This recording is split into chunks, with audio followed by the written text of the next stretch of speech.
নমস্কার, তিথির রান্নাঘরে আপনাদের সবাইকে স্বাগত। জামাই ষষ্ঠী এসে গেছে, আর জামাই ষষ্ঠী স্পেশাল কিছু না বানালে হয়। তাই আজকে আমি বানাবো আমদই। তো চলুন দেখে নেওয়া যাক আজকের রেসিপি। আমি নিয়ে নিয়েছি এখানে একটা হিমসাগর আম।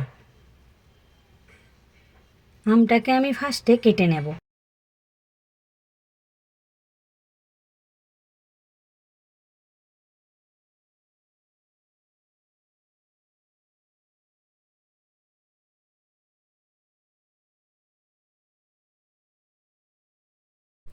এবার আমটাকে একটা মিক্সিং জারে নিয়ে ভালোভাবে পেস্ট বানিয়ে নেব।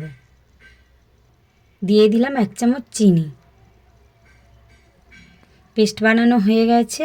এবার এদিকে আমি একটা সুতির সাদা কাপড়ে 2 চামচ দই নিয়ে জল ঝরাতে দেব। আমি নিয়েছি মিষ্টি দই, আপনারা চাইলে এটা টক দই দিয়েও করতে পারেন। এবার আমের পাল্পটাকে ফুটিয়ে ঘন করে নেব।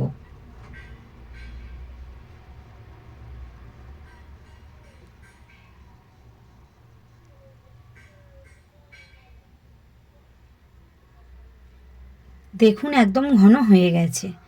এবার এদিকে 250 ml গরুর দুধ নিয়েছি। দুধটাকে আমি আগে থেকে একটু ফুটিয়ে রেখেছিলাম। এবার একটু হালকা উষ্ণ গরম করে দিয়ে দেব 1 কাপ আমুল স্প্রে গুঁড়ো দুধ। দিয়ে লিকুইড দুধের সাথে ভালো করে মিশিয়ে নেব।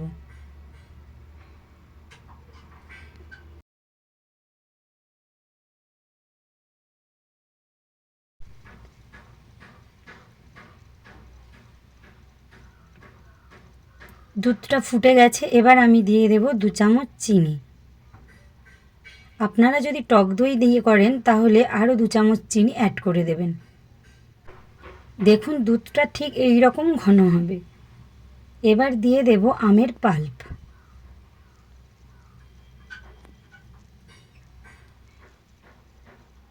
দিয়ে দুধের সাথে ভালো করে মিশিয়ে নেব।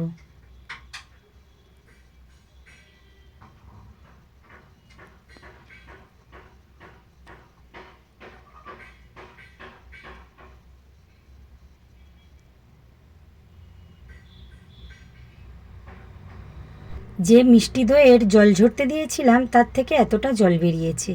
এবার দইটাকে ভালো করে ফেটে নেব। দুধটা একটা আঙুল দিয়ে দেখে নেব উষ্ণ গরম আছে কিনা। হালকা উষ্ণ গরম থাকবে, তখনই দইটাকে দিয়ে ভালো করে মিশিয়ে নিতে হবে।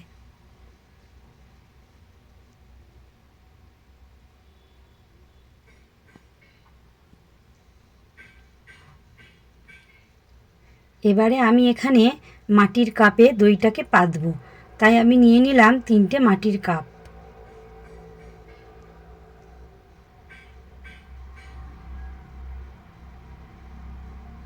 এবার কাপগুলো আমি ভরে নেব।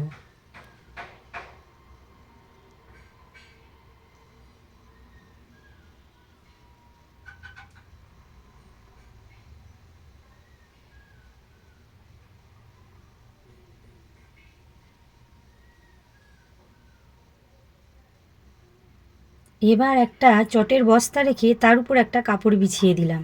এবার টিফিন বক্সের মধ্যে নিয়ে নেব কাপগুলোকে, দিয়ে ঢাকা দিয়ে দেব।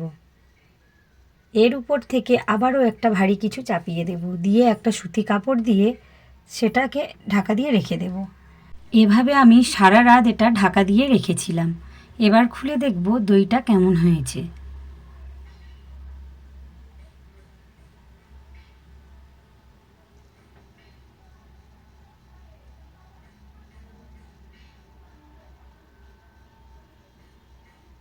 এভাবে বানালে দই একদম হবে টাইট, একটুও জল বেরোবে না।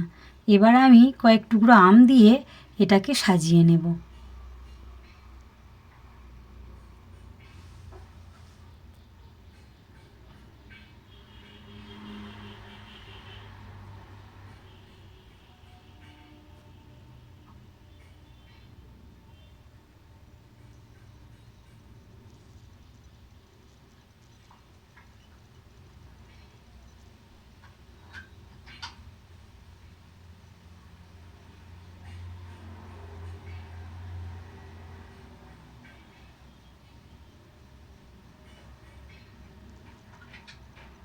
অবশ্যই বাড়িতে একবার এই আমদই ট্রাই করে দেখবেন।